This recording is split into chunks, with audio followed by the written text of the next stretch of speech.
Eberhard ist noch immer hell dön eine nur dem Besög von Manfreds Geist, sin ollen Partner. Manfred heft den Besög von 3 weitere Geister ankündigt. Ob sie eine Prophezeiung wahr wird? Eberhard,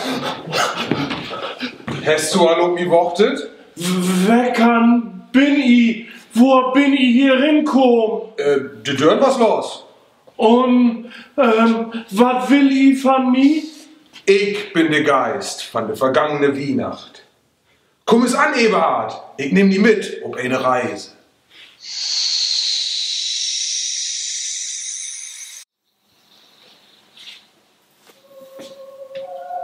Erinnerst du die? So volle Weihnachtsfeste hast du hier alleine verbracht, weil die ne Öller die dich aufhalt hat. Bis ob das eine Jahr, es die ne Süster die aufhalt hat, to Weihnachten.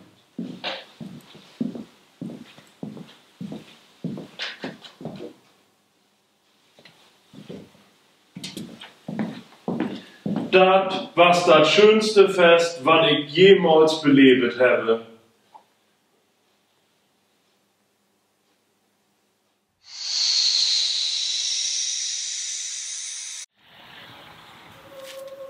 Die olle Herr Meier, schön im Moll wert zu sein. Das hier ist meine olle Lehrsteh. Hier hab ich meine Lehre gemacht. Das was wirklich eine schöne Tit hier.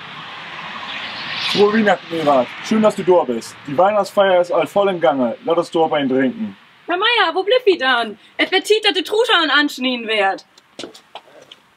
Hallo Eberhard. Leute, tanzen.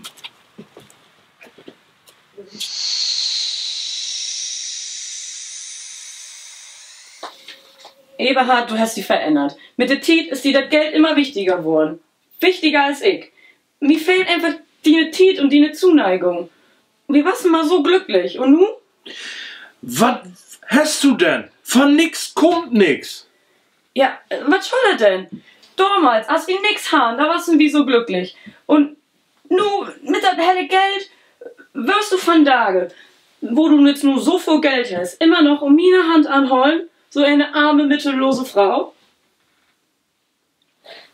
Ja, guck.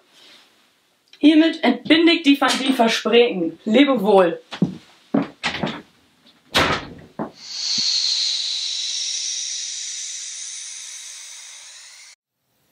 So, da bin ich wieder.